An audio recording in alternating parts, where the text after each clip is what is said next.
everyone, it's Lovely with another Brightline eating vlog.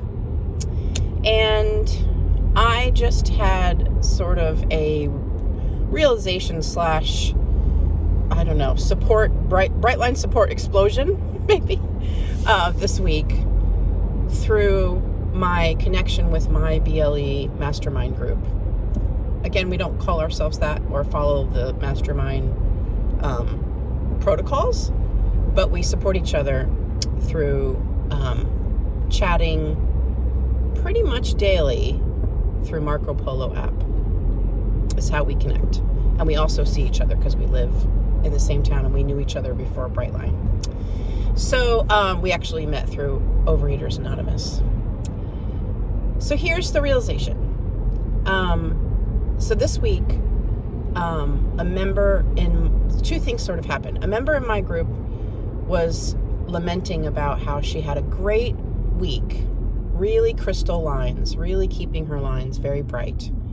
And then Saturday came and she had a couple of changes to her schedule, and she had to go here and there. And I'm sort of paraphrasing this.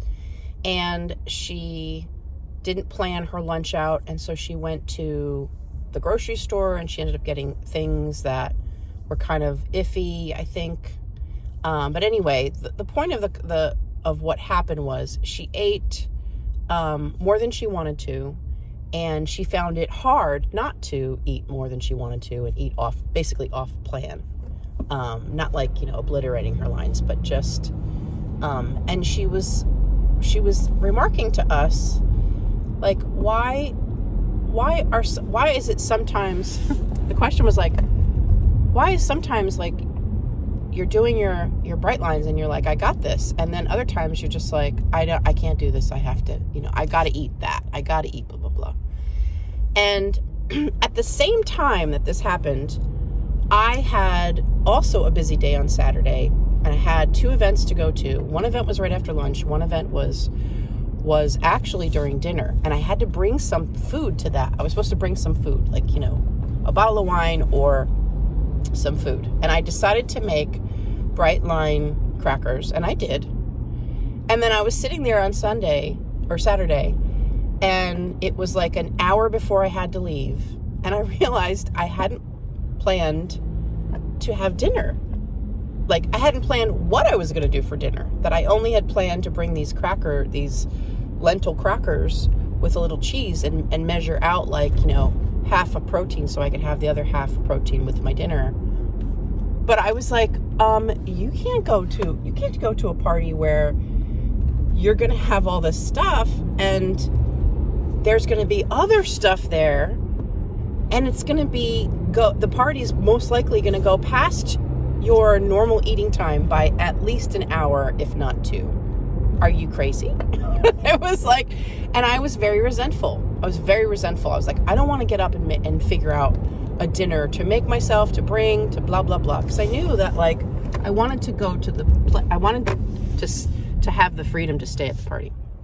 So I actually called my fellow, the same one where I was talking about, and got support from her. And she was like, yeah, I can't go to, I kind of said this before, I think, in a video, but I can't go to a party and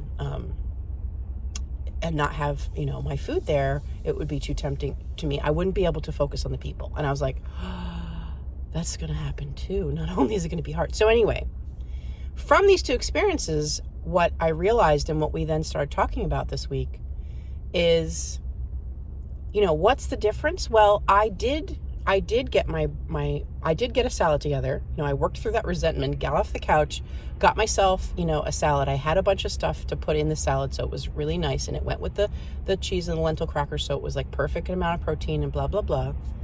And I brought it, and I ate it, and I was fine. There was, of course, a lot of NMFs at this party, and I was fine. So what's the difference?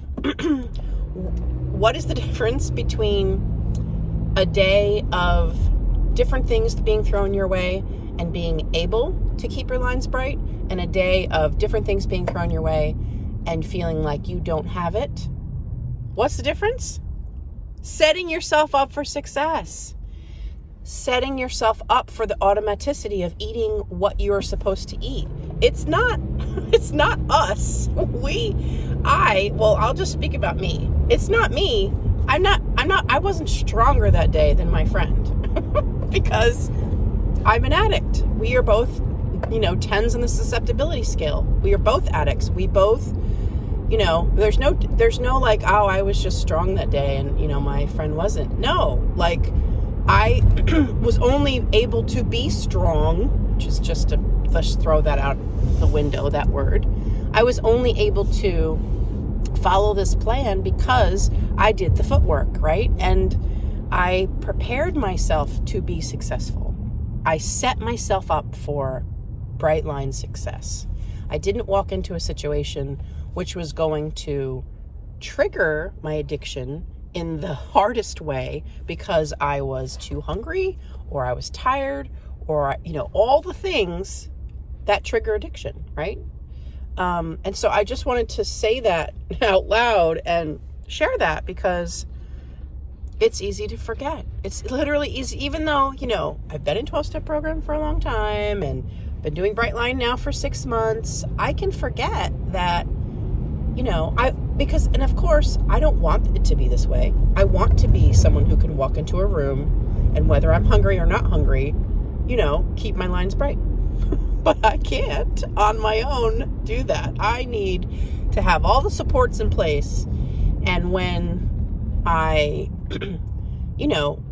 when I have a hard time, I need to reach out to my fellows. When I, and I need to be as proactive as possible to set myself up for every place I walk into that I know there's going to be food. In every situation where I have dinner time coming up, I need to take care of myself ahead of time.